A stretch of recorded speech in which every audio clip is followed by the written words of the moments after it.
So hi everyone, it's been a little while since I did a bit of an update on the turbo build, so I thought I'd do a video of any issues I've come across. There haven't been big ones, well maybe one big one, but just a few issues that you may come across or you will need to be aware of when you're following the steps. So probably, well, let's just start with some easy ones. So there was a previous video where I did a boost leak check. That threw up two issues. One, the bigger one, was in the MAF. So the Chinese MAF pipe all had the bolts in the right place, everything fitted, but the original O-ring that goes on the MAF sensor, basically the O-ring thickness was too small and there was slop, so there was air leaking out to the MAF sensor. I can't tell you which is the right size to get because I just had one lying about that I put on that was thicker and it's worked. So obviously take the old one off, have a look at the thickness of it, just get a slightly bigger one, fill that gap. So that now doesn't have a boost leak. Sorry about the dust over everything, I've been on holiday. The other one that the boost leak brought up was I had a broken fuel injector seal on number 3, or maybe that's number 2, can't remember, and there was boost leak coming out there, so obviously a new O-ring onto the injector fixed that one, so that's absolutely fine. So those are the two, but they were the two boost leak issues, all fixed, not a problem. Another one that you can probably see here in this good old cable tie is I've been able to fit the battery here on that central bar, but unfortunately because it's bolted in the middle, it's pivoting and it rocks back and forth.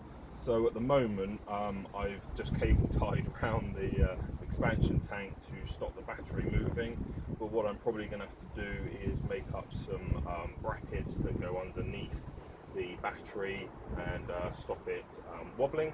So it's not a big issue, you can still have the battery there, but probably a different location sort of style underneath to stop that rocking. So again, not really an issue. I have on startup, I have a weird squeak that then as you accelerate it, I took the auxiliary belt off.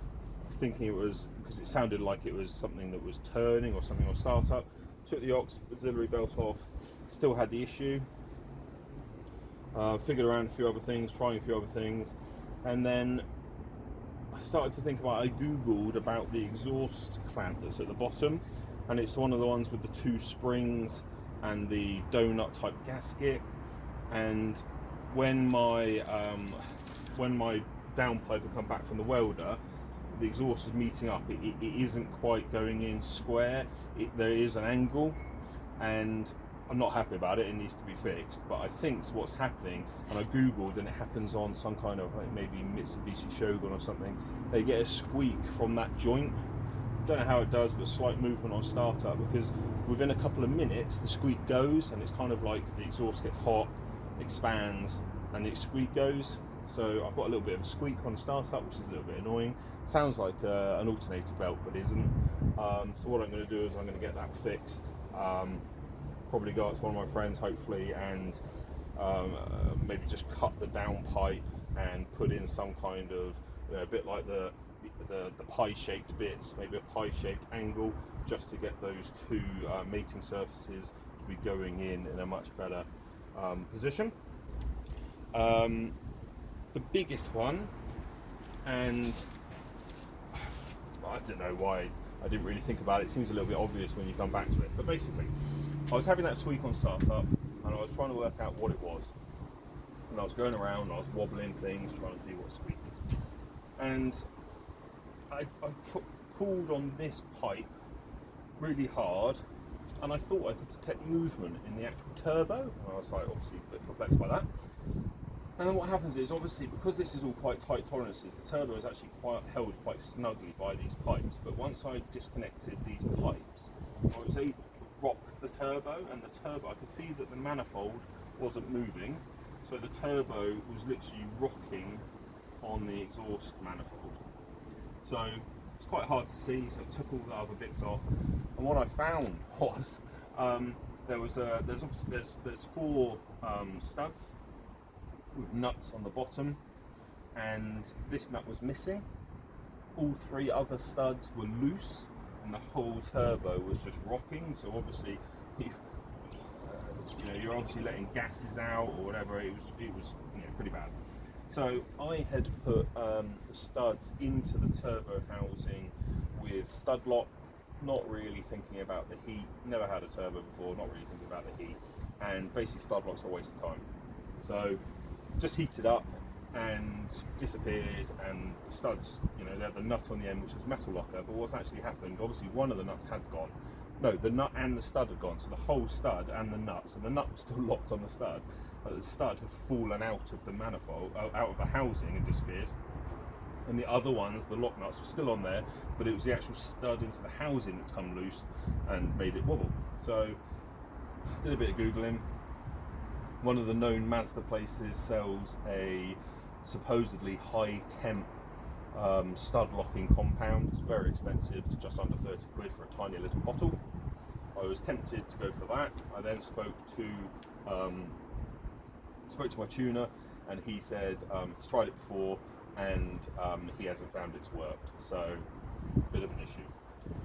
So then I was thinking what to do. So on the housing, you can get to the back of three of the studs. One of them is a blind hole, so you can't get to it. So some people, they weld their studs. So if you've got mild steel studs or whatever, they weld the top of the stud. So when the stud goes in, and if you can get to the back of it, they welded the stud to the housing, so that doesn't come out.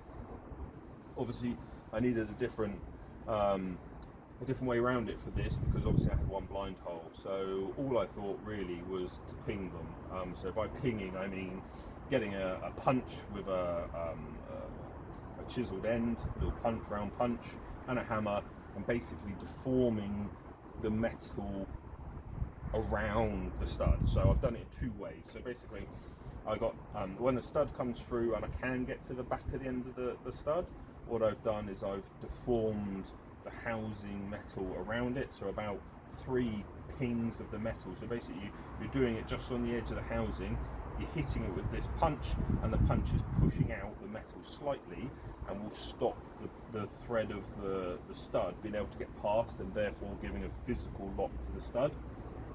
So I did that to the 3 that I could get to. I then turned the housing over, which is the mating surface to the manifold, looked at where the gasket and everything was sealing, and it was well away from the studs. So what I did then was I actually pinged the machine surface next to the stud as well, pinged that over and pushed it into the stud, and therefore gives a physical lock to the stud. So I did that, put it all back on with new metal locking nuts, fit it all back together. I've run the car, I've been on a 2-week holiday to France, and that is why this is all covered in dust. And I've come back, and if I try really hard, that's moving, but no, it's moving the whole engine. So there's no stopping there. So pinging it over and giving a physical lock to those studs means they haven't come out. So happy about that. That's the biggest issue I've had, and the problem is the knock-on to that is that I think it was coming loose pretty quickly from when I started using the car. So I've then gone and had the car tuned, and I've been back to the tuner twice, and I think basically this has been moving, letting air into that joint or out of that joint, and now that that's all sealed back up properly, I've got the tune isn't right. So basically it's running rough. So obviously the fueling is wrong at a certain point because the air is now wrong. So hopefully I'm actually going tomorrow to get the tuners to have a look at it again. Hopefully that would be the final tune, because strangely I was having a problem on startup. I was starting the engine, and I thought it was just a tune. I was starting the engine, and it was really lumpy and struggling at the beginning. And now that I've sealed that, startup is 85%, 90% fine, and it's amazing. So that completely fixed that, but then has messed up the tune, the fueling at higher end. So yeah, going to go and get that all sorted. Hopefully that will be the last go on the tuning, and then that's done. Looking at this has just reminded me of another one.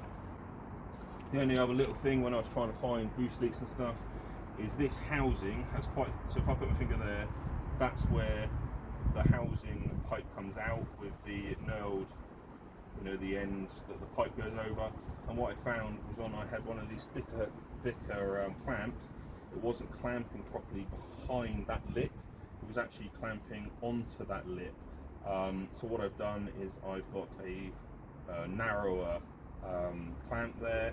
I think it's a Murray clamp, so it's a Murray Jubilee clamp. So I didn't want to have like a Jubilee bit cutting into the pipe.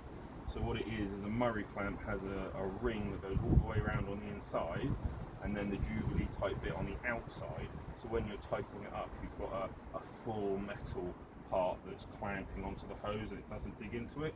So that's a normal type hose, but that's hose clip, Murray clamp, and that sorted that, so that goes in nicely behind the lip of the pipe underneath.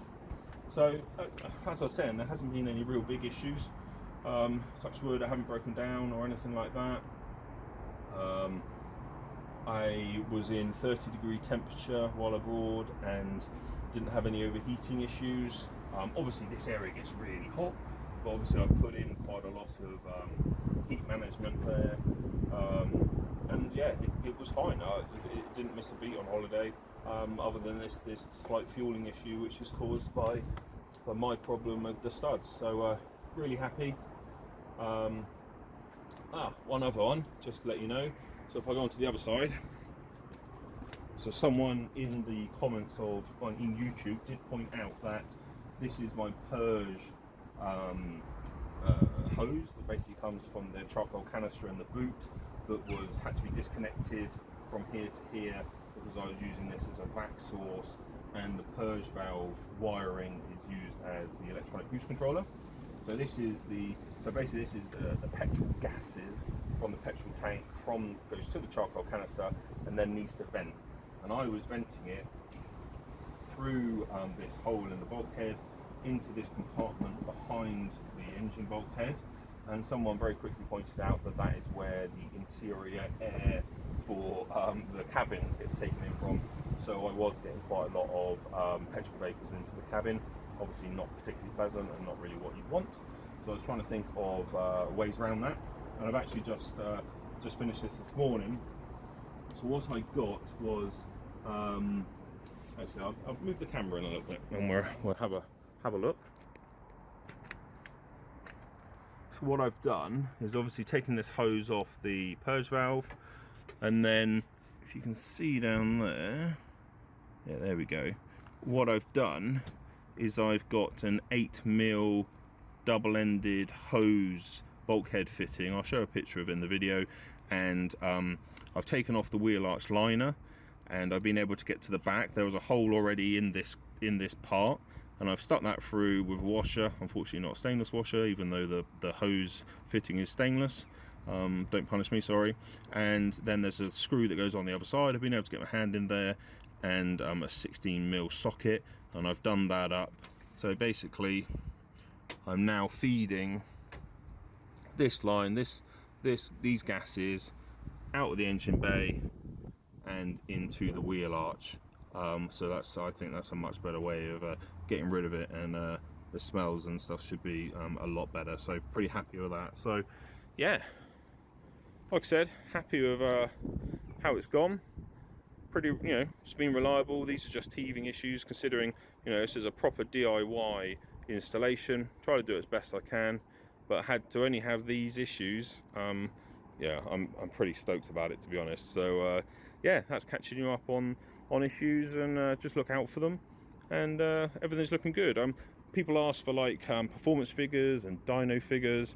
I haven't done it because I've just had a few niggling problems with getting the tune right, not because of the tuner, but obviously because of having an issue with the turbo fitment and things. So yeah, so once this is finished and I get a good tune on it, then I will be getting a dyno run done on it, and we'll see what we get from that. So yeah, that's all. You're all caught up, and it's all good.